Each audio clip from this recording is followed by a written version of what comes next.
Hi, I'm Itesha Jeff, and I am a mindfulness and meditation practitioner, author, as well as an inspirational speaker. And this is In Conversation with the Masters. And in this series, I will be in conversation with open-minded, open-hearted, and conscious living people from across the globe who will be answering some of life's most profound questions. And today I am in conversation with Ikhram Merican, who is an entrepreneur as well as a property enthusiast. Ikhram has been a property negotiator, and he grows quickly to become one of the agency's top performing salespersons in less than 3 years. Ikhram is also an author as well as a keynote speaker, trainer, and vlogger. Something else about Ikhram. Ikhram also holds a bachelor's degree from the Monash University with double majors in strategic management as well as electronic commerce. Now, I met Ikhram when I booked one of his spaces in Malaysia for one of my trips many years ago. And I am actually one of 4,000 people from various cities across the globe where Ikhram has actually hosted. So Ikhram is a super busy man, and we are so grateful to have him with us today. So Ikhram, thank you so much for making time to have a chat with us. Thank you, Hitesh. You made that introduction with so much energy. I was excited to hear it. Ikhram is just full of wisdom and full of so much of value to share that I know that this is going to be one of the best conversations that we are having with the series. Ikhram, let's get straight into it. So the first question that I want to ask you, Ikhram, when I think about you, let me just tell you when I imagine you, the first word or image that comes to my mind is success. Whenever I think of the word success, your name is right there next to it. And I endeavor to reach the level of success that you have. And I know that you have levels that are even beyond that. But, you are a mentor for me. So I'm going to ask you questions around success. And the first question I have is, Ikhram, what is the best way to invest your money? Is it maybe in Bitcoin? Is it cryptocurrency? Or is it gold? Or is it property? And I feel that your answer may be a little biased here, but what are your thoughts? What's the best way for anybody to invest their money? Sure. I'm going to try and remove all my property bias here. Okay. For me, I think one of the best ways is actually property investment. But there's also property investment carries some risk. If you're looking, and it really depends on the area that you're going to be investing in. There's many factors. There's a bit of intelligence that's required, or know-how or skill. The other alternative, which is pretty straightforward and doesn't require much thought, is putting your money in what people call an exchange-traded fund. So the S&P 500 is an example. You're following an index, okay? And if history has shown in the last 100 over years that the S&P 500 has been created, its performance was slightly above 10%.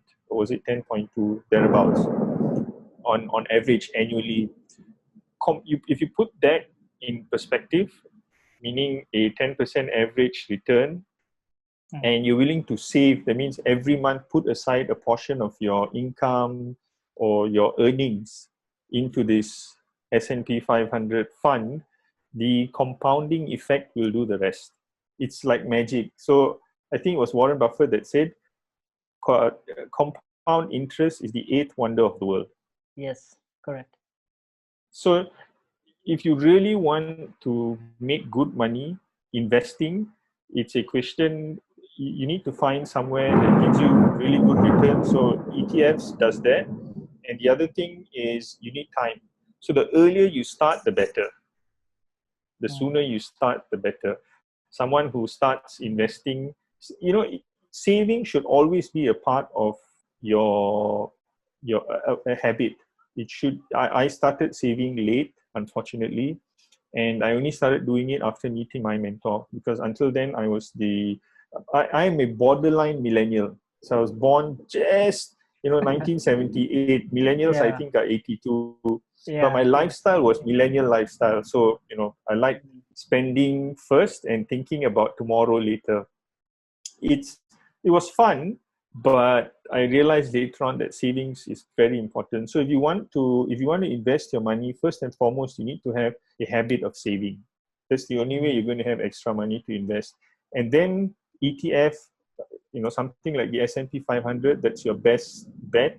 And keep putting money into it every month, like clockwork. And then you need time. So the sooner you start, the better. So I want to ask you, when it comes to saving, as you said, saving is a habit. And there is a saying that says, we should save for a rainy day. But what about also just enjoying your life? Because we may be saving for when we get a chance to actually retire. But what if we never retire, because life is just so uncertain? Where is the line between saving for when we reach that old age and also just enjoying our life, going on holidays, eating the food that we want to enjoy, buying the gifts for people that we love, or buying ourselves, nice clothes to wear, the latest gadget? How do you solve that? Sure. I think savings imposes a discipline on us. So I would reframe your question. You're asking me, should Yeah. we live an undisciplined life or a disciplined life? Right? Uh, you know, and we all need to enjoy. We need to. You're earning money after all to spend it. It's not something that you should be keeping and hoarding over the long term. But some degree of discipline is required in anything that you're doing, whether you're working, whether you're living your life, whether you are meditating, you want to be a yoga professional, or anything. Some discipline is required. So if you want to be successful financially, some discipline is also required. And I'd say, as a rule of thumb, you should be saving 10% of your income. You should be going, without thinking, to a savings fund. And if you want to enjoy yourself, then maybe you can have a combination. 10% of my income goes into a saving fund, which I'm going to use to invest. Another 10% is going to go into my travel fund, which I'm going to use to travel. Another 10% is going to go into my fund, which I'm going to utilize to have fun. And then the rest I'm going to spend for my daily expenses. If you don't have that discipline, you may not even be able to have fun with the money, because it gets spent emptily. So you are saying that it's really important to know what your money is doing, to know exactly where every cent of yours is being spent. I have a habit where I write down every single cent that comes in and every single cent that actually goes out. Do you have the same habit with what you do? I'm just really badly OCD, where I have to account for every single bit. I do that. It didn't come naturally to me. You, I think, are far more organized than I am. It's perhaps something that you've been doing for a long time. Yeah. But for me, it's a habit that I've had to force myself to do. So it didn't come very naturally, but I do that now. I record things. And I think, because you are really deep into meditation and yoga and all these related philosophies, I think you will be able to relate to this when I say it's bringing awareness to your money. So people meditate to bring awareness to themselves, and to a certain degree, we try to bring awareness into everything we do. If you are working, when you bring complete awareness to the work that you're doing, you're able to perform your work better. When you bring awareness into your money, how you're spending it, what you're spending it on, you become much more frugal. Not just frugal, you become much more better at managing your money. Yeah, and actually, there is a quote, I'm not sure who says this, but somebody says, if you manage your money well, you will have more money to manage. That's just the way it works. That's just the law. I'm not sure who Yes. says that, but that is, the philosophy. There is a school of thought that says that if you are saving, you're actually telling the universe that you are scared that you're not going to have money one day. So you actually keeping the money aside because you're scared that the money that you spend is not going to flow back to you.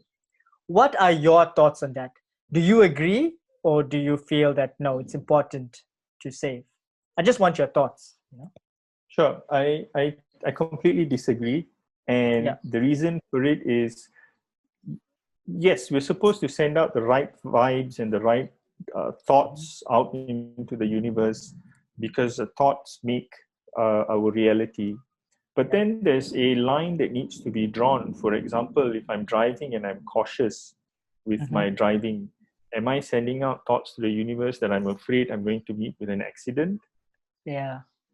Where do you draw this line? So I think a Mm. certain degree of logic also needs to be put into these things. When you can also look at it the other way around. When you're conscious with your money, when you're saving, you're telling the universe, hey, I'm good with my money, give me more.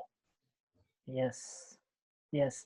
And I know what it feels like to have no money in my wallet or in my bank. And there's such a contrast between actually having cash in my wallet. There's a different feeling. You go into this feeling of just the energy of having so much. And because you have that feeling, it's the feeling that attracts more of that feeling. And it's Absolutely. having more of the money that attracts more of the money.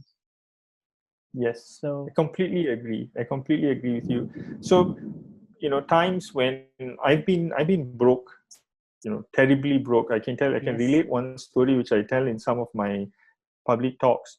There was yes. a time when I first started off as an entrepreneur with a group of friends. There was four of us, and we had this Mm, telco business.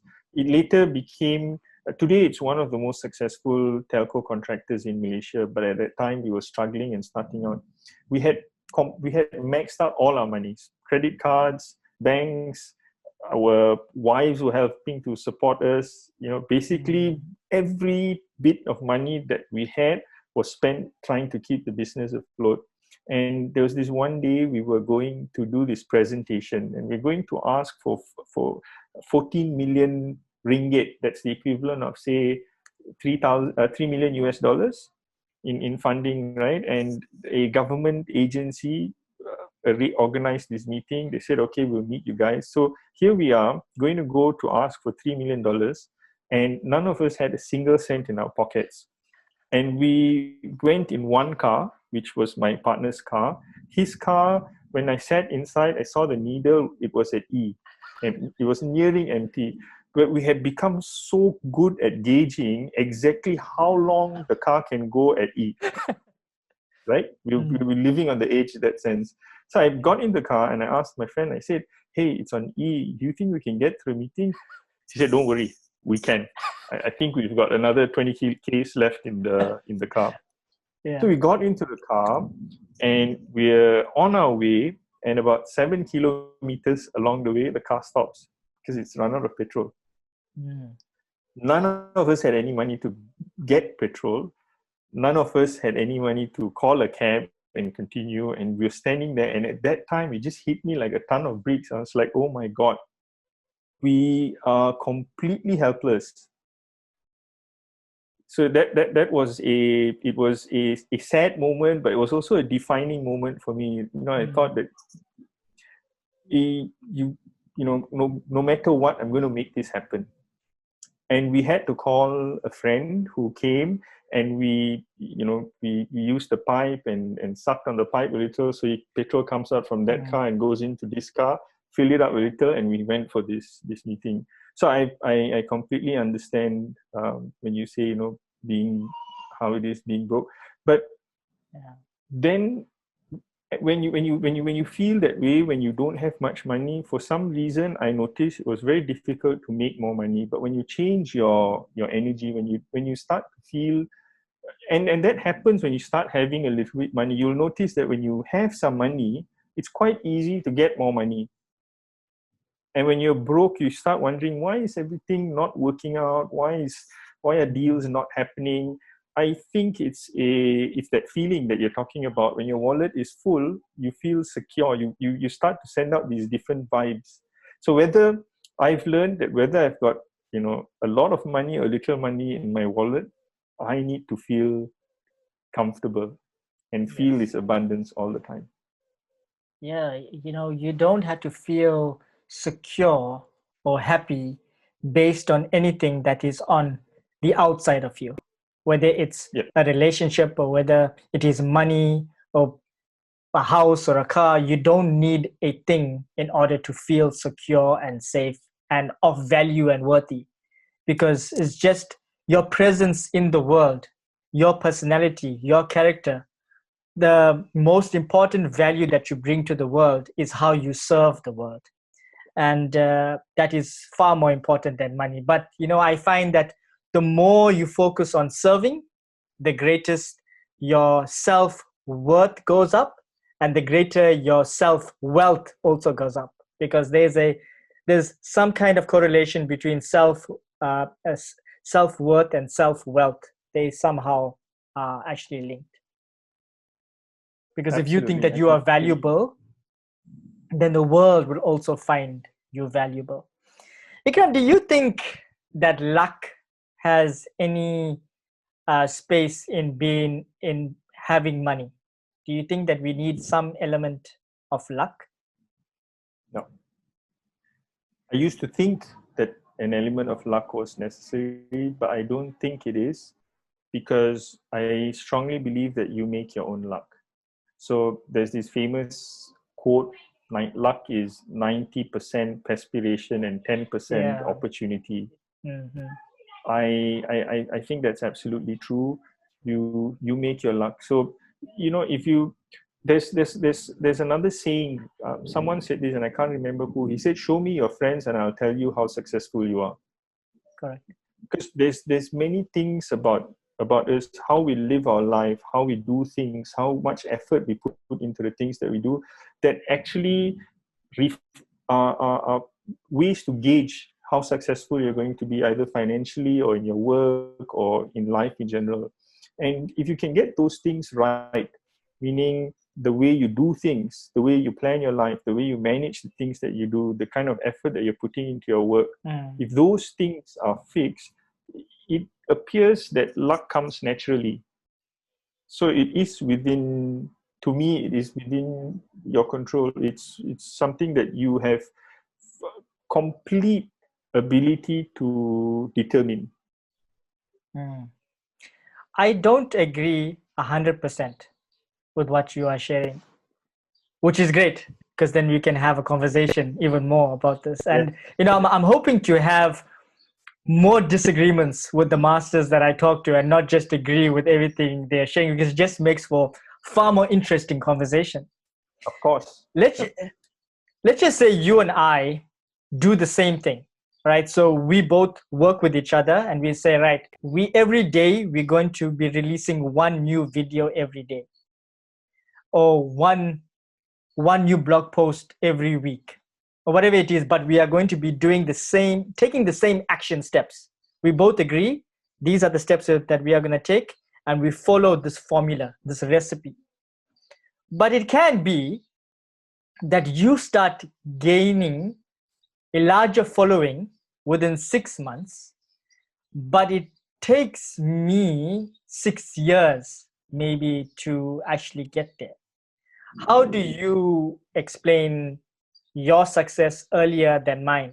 And the famous example that I usually use with people is that if you look at Justin Bieber, for example, he found his success at the age of about like 11 or 12. Yet someone like Morgan Freeman, and everybody knows Morgan Freeman, he only found success at the age of 53. yet he is really good at what he does. So there is this issue of time, there's this element of time that even if you do what others are doing, there is this, time kind of variable that comes into this whole play, which I think is maybe luck. What do you think about that thought? I don't think it's okay. So if you attribute that, if we both did followed a structure, Formula. as you have said, a formula, and you achieve success faster than me, it's probably the fact that you're doing certain things correctly and I'm not. So in that sense, you can say that you are luckier than I am, right? But luck I'm saying that you can control that luck. It's within your reach. So what should I be doing if you reach this success much faster and it's taking me 6 years? If I sit down and review myself every day, I look at what is it I'm doing, what is it you're doing, and where am I going wrong? See, something critical or crucial, something I consider a cornerstone of my life today is every night before I go to bed, I sit down, look at the work tasks I've done, and I ask myself, how can I do it better? Yes. And by asking yourself that, you actually reduce the amount of time that you need to reach that. Say in the example of you and me, right? By actually asking myself every day, how can I do it better? It is highly likely that I can cut the time from 6 years to a couple of months as well. But it must be done daily, it must be done diligently, it must be done with awareness. The problem is most of us don't have that discipline. So we meander through life until we find the right formula by chance. But I'm saying you can take that chance, you can take control of that chance by sitting down every day and reviewing yourself, becoming aware and conscious of everything you're doing, just asking this simple basic question, how can I do it better? Absolutely. That's one of the most powerful questions you can ask yourself. And I want everybody who's listening or even watching to ask themselves 3 questions every night before you go to sleep. And that is, what went right today? And the second one is, what went wrong today? And the third one, as you said, Ikhram, is, what can I do to make things better? How can I improve on the things that actually went wrong? If you ask yourself those 3 questions, you're on your way to success. Yes. But this is other... Go on. I would say you've just given the formula for success. These 3 questions. Yeah. You can do it diligently every day. Yeah. And I have a longer list of questions that I ask myself every morning as well. It's just a ritual. Life is made up of all of the rituals that you do. It all depends what rituals you have. And some people have a ritual of things that are actually negative, like you wake up in the morning and you have your coffee, or you can wake up in the morning and you can have your green juice. Those are all rituals that we do. And rituals are basically all of your habits, and your habits determine what is going to happen. But that brings me to my next point. If success merely comes down to what you are doing, just your habits, just following this formula, reevaluating, okay, Ikhram is doing this, am I doing something slightly different? Let me readjust what I'm doing. But success surely can't be what we are just doing on the outside, the physical aspect of it. Because you know that if you and I both go into a room and we endeavor to have the same introduction, hi, my name is Hitesh, hi, my name is Ikhram, I do this, this, and this, and we have the same career, and we have the same intro, exactly the same. You know that you and I will both walk out of that room with different connections. That means you might have more connections than me, or I might have more connections with you. So part of that success, and maybe the luck, I'm trying to also, speak for my view on the luck, is also success has to do with what you do on the inside. It's the energy that you carry, which always be can't always be replicated, right? Or do you agree or disagree? Yes. I mean, individuals are different. You and me are completely different. So we can try each other's style.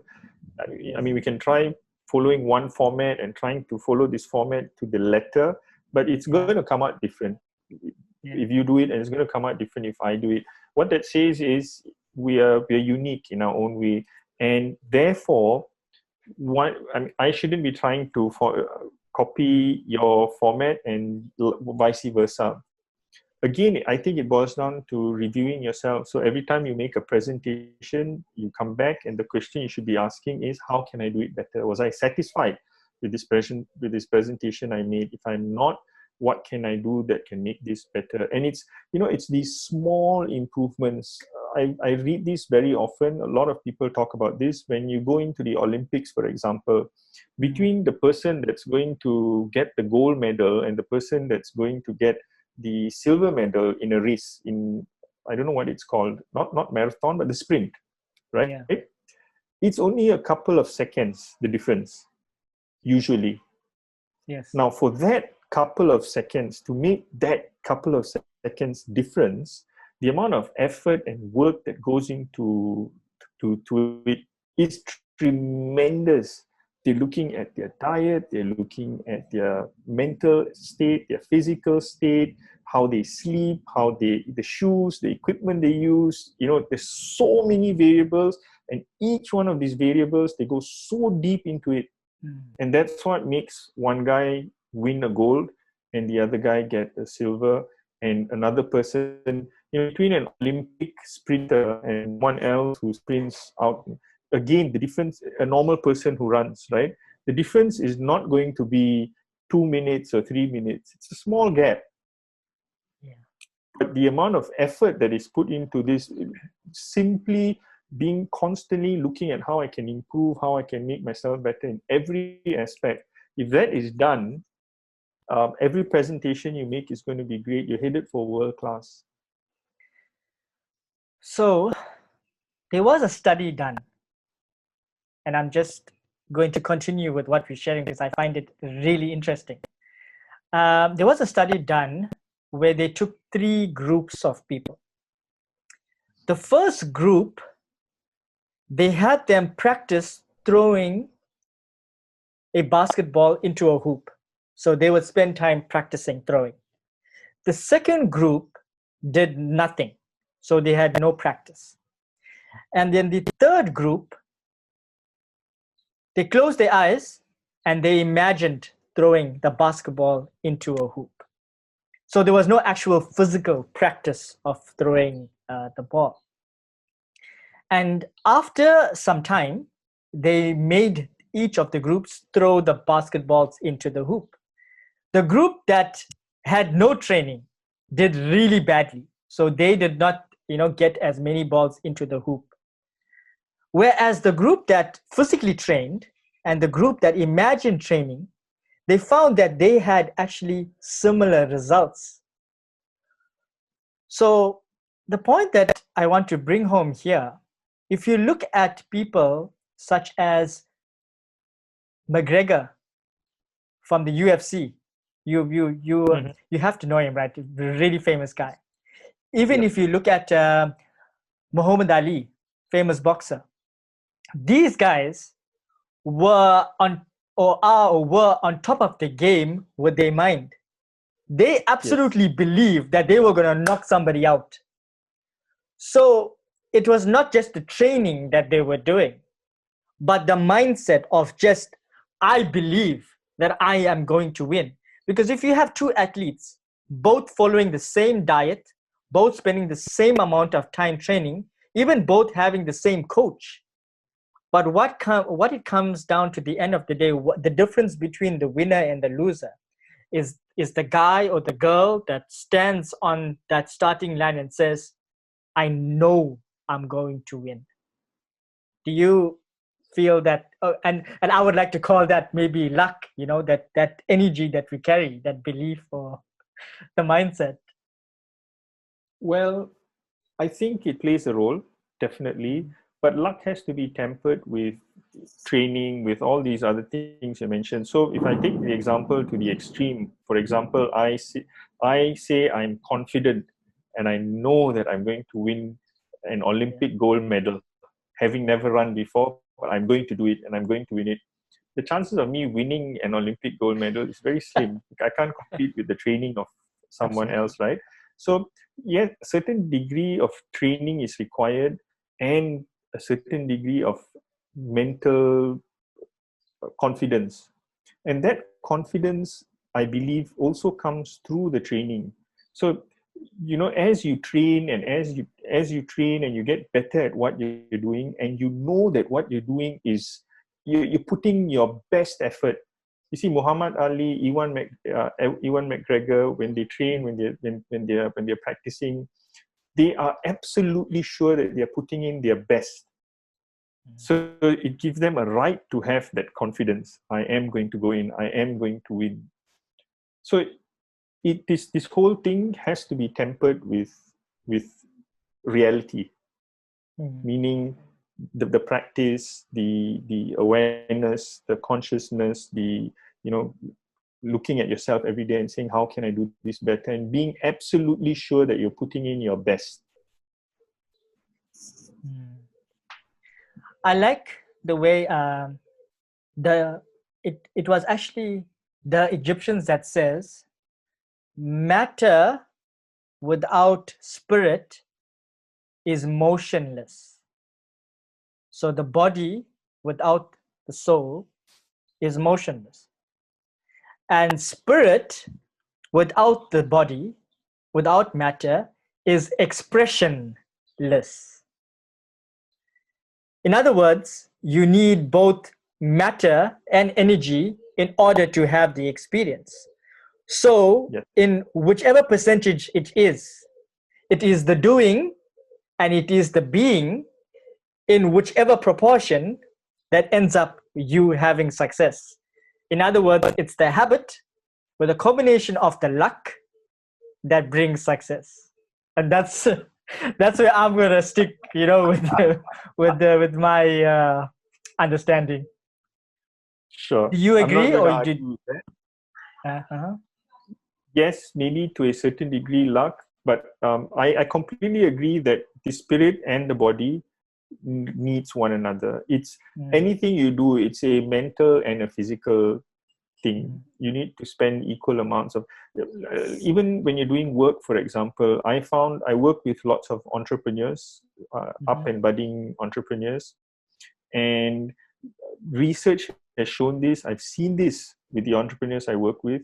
When you are emotionally disturbed, meaning you're not happy at home, things are not going right at home, it's very, very hard to be productive. You can be physically fit, you can be, able to wake up at 5 in the morning, you may be able to do the work that is required of you, but if you're emotionally drained, you can't be productive at work.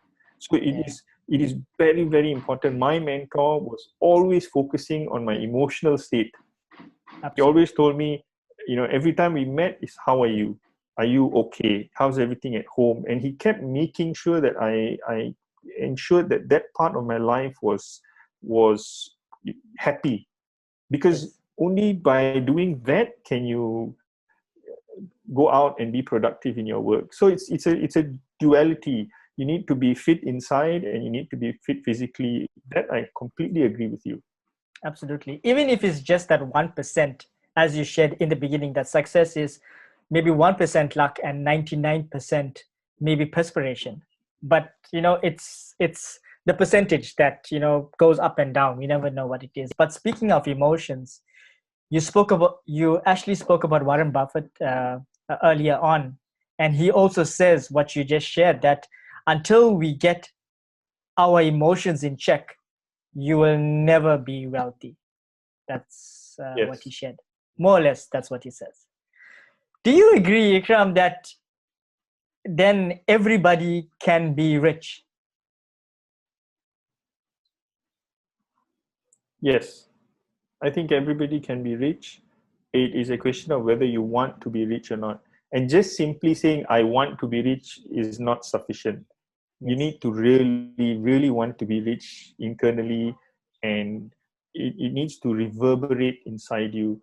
And I can give you an example from my own experience. When I first started off as an entrepreneur, all I wanted to be was a billionaire. So I always had this idea that I'm going to create a business, I'm going to bring it public, I'm going to, only when this business is worth, my net worth is worth $1 billion, I'm going to feel I'm successful. The problem with that was it didn't really jive with me internally. So what I really wanted was not in resonance with what I was thinking I wanted. Mm. We all think that we want to be rich, but exactly how rich, none of us really knows. It's only when I started asking myself, I asked myself these questions, and my mentor forced me to, sit down and write this. And I spent months writing it. Why do I want $1 billion? And I kept asking this question again and again and again. And it always boiled down to this. I want, for initially it's, I want $1 billion because then I can buy all these things that I want. And I've got this lifestyle that I want. I want to have boats. I want to have an aeroplane. I want to have, nice, massive houses and all that. Then I asked myself, why do I need these things? Is it because I'm going to be happy living in a mansion? Why doesn't the house that I'm currently living in give me happiness? And as I kept peeling these questions, I realized that the reason I wanted to be a billionaire is because I wanted acceptance from the rest of the world. I wanted people to look at Ikhram and say, hey, he is successful. Because to me, being a billionaire is what the rest of the world would consider successful. When I came to terms with that, I started asking, what is it I actually want? And I wanted some basic things. I want to be happy. I wanted a certain amount of wealth that would allow me to live the lifestyle I want, which I love traveling, I love doing certain things and certain sports. And in order to do these things, I didn't need $1 billion in wealth. I only needed a couple of million, right? Or my income, my monthly income had to be at a certain level. So when I realized this, then what I wanted and what I was doing started to resonate with each other, and it became a very different experience altogether. I started becoming happy doing what I was doing, and I realized that this, the things that I wanted to do in the past was not exactly what I wanted. So very, very important question that everyone should be asking is, what do I actually want in life? So it is possible for everyone to be rich. The degree to which you're going to be rich really depends on what you want actually, and not superficially saying, I want a car, I want to have a rich house. Is to really go deep inside and ask yourself, what makes you happy? That was so profound and so just so beautiful. It was the best answer that I've had so far in this series. I feel, just that clip alone should be cut and just shared with the world. It's such a powerful answer that you have given, because so often we are chasing things in our life and we don't know why we actually want them. And then we try to, reach them. And then when we fail, then we just give up on everything, not knowing that we actually don't want this and we want this, But that was so beautiful. I'm definitely going to clip that and just share that. That is just amazing. I want to end on that topic for a while, because I think it's just the best way of ending what we are talking about, success. And I want to spend the next 10 minutes talking a little bit about just property and maybe some tools that you can share with people that you have used. I want to know, Ikram, I mean, you have been involved with property for a long time. This is what you are a master at. I want to know if it's possible for a person to buy property without having any money. Is there a trick that somebody can use where you can buy money without having money, so to speak? There are certain tricks, and this is usually country specific. So in different countries, you may be allowed to do this. For example, in Malaysia, where I'm from, there, even now, developers actually give you a 10% discount. So banks give you 90% financing for a property, then the developer gives you a discount on the purchase price. It's actually theoretically not supposed to be done, but it's done that way. And because of that 10% discount, it's a 100% loan. That if, as long as a buyer can get a 90% loan, it's considered 100% financing for the property. However, I discourage people from trying to buy properties with no money down. And the reason is this: discounts that developers offer, they don't come free. There's no free lunch. It's probably already inserted into the purchase price. So what you're doing is you're actually buying a property at an inflated price. And you don't want to buy a property at an inflated price. To me, if someone doesn't have the money to invest in property, you don't have any business investing in property. You should have that minimum 10% or 20% down payment that you need to put for the property.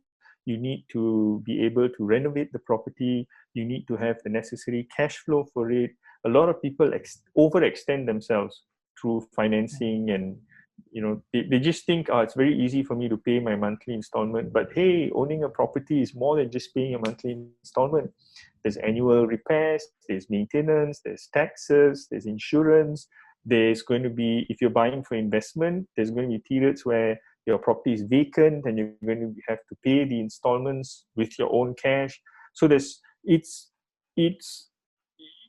you have to be very, very conscious of what your cash flow is going to be like, and you must be someone who can afford the property. So whenever people trying to invest in property with no money down, it worries me a little, because no money down implies you're not ready to buy property. My solution, I've written a blog article about this. By the way, I blog at livingspace.com.my. And in one post, I spoke about this, how to buy a property with little money. And I suggest that with that little money, you do exactly what I suggested in the beginning, which is put it away in an ETF, keep saving every month, putting a portion of your income into this ETF, and it grows, and compound interest does the rest of the work for you. And in a period of 6 to 8 years, you will have the down payments, you will have the money to be able to afford a property. If you don't have simple habits like saving, you shouldn't be investing in a property, because all these things, if you don't have these basic fundamentals, then property investment becomes risky. And I think, we don't have enough time to really fully unpack what you are sharing, because I know that you have seminars where you spend an hour, even 2 hours, talking about this kind of thing. But I just want to ask you maybe 2 or 3 more questions around this. Sure. Is it possible for somebody who wants to make more money, or maybe some extra money, to rent out a home? So now they don't have the money to buy a home, right? So but they can rent out a home. Is it possible, or do you think it's the right thing to do, to rent out a home and then put that home onto a place like Airbnb? Would you advise such a thing, or do you think it's a good way to make some money, or are there any risks involved in that? What are your thoughts on that? It is a good way to make money. It is possible, because the difference between what you can earn on Airbnb and the rent that you can pay is your profit. And in some countries like Malaysia, it's a very competitive industry, so it may be a bit harder to make profit. But then there are some places around the world where there's a bigger arbitrage that you can make between what you're going to earn and what you're paying in rent. So you really have to look at it carefully. You have to study the market. But yes, this is possible. It is, today, in today's world, you can do almost anything and you don't need capital for it.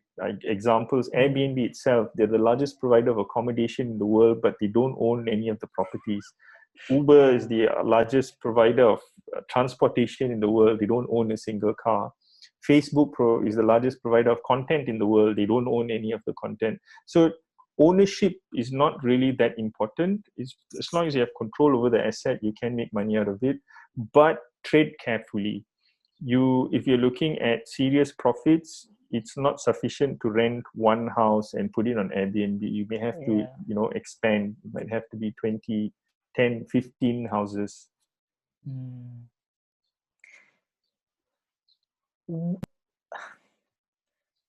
When it comes to Uber, I know that their long-term plan is to eventually have driverless cars.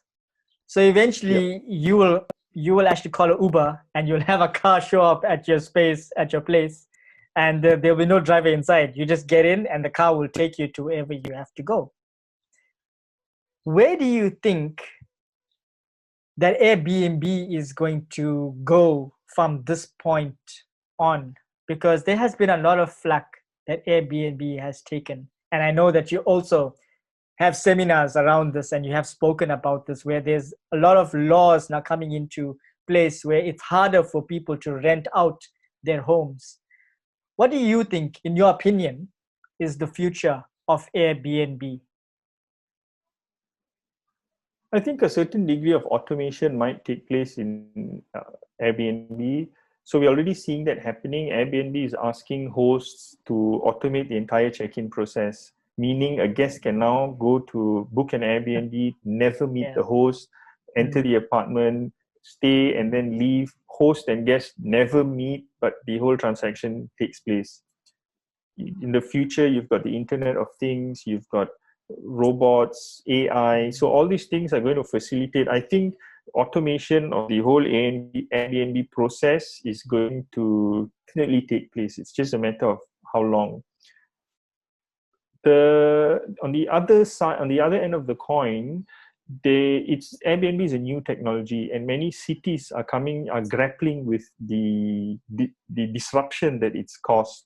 So one key area that a lot of disruption has taken place is the fact that residential properties becoming Airbnbs. So these are, let's say you live in an apartment and it's all residents, and 20 people are doing Airbnb in that condominium.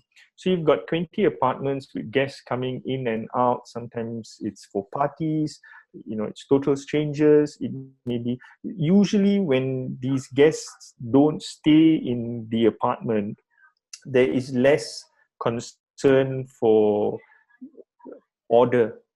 Sometimes guests can be very inconsiderate, or maybe they just don't know. They throw their garbage outside the common area, not knowing where the garbage area is. It makes some residents feel uncomfortable. Now, for example, you've got this whole COVID-19 problem, right? And if strangers are going to be coming in and out, and I'm living in an apartment and my next door neighbor is an Airbnb, and I keep having to see different people coming, could they be bringing the virus in? So there's all these issues. And I think many cities and countries are struggling to find a balance between this. So I think Airbnb could play a more active role in educating their hosts on how to handle, how to be good hosts and how to be good neighbors. So it comes down to this. At some point, some maturity is going to be needed in this whole business, meaning as a host, I need to ensure that the safety, the comfort of my neighbors living around this place that I'm having an Airbnb at are all taken care of. And as long as hosts are thinking about their own income from the property with little regard for how their neighbors are feeling, you're going to have lots of issues. Over time, I think... Sorry, go on. No, I just have like so many questions to ask you about Airbnb, but I know that we don't have the time to actually talk about this. So maybe we can expand on it in a different video, or maybe just another video at another time with Airbnb, because I know it's a topic that you can go on about, talking. I know that very much. But you have to forgive me because I need to ask you one more question, at least. And it's a question that I think only maybe you can answer of all the masters that I'm going to be speaking to in the next 2 months. But what do you think would happen if we did not have any borders and we did not need any visas to visit any country? Would that be something that you would want to see happening in the world or not? And that's my last question before we close today. Sure. It's not something I want to see happening. I still think borders are necessary. It's simply because different countries have different interests. There's differences in culture. There are differences in plenty of differences between one country to another. And being borderless may mean that these interests are not taken care of or trampled upon. Certain societies might get marginalized in a borderless world. I think borders are still to some degree necessary. But maybe there should be a little bit of leniency on visas, because some countries really treat you like you are going to come in there and like never leave.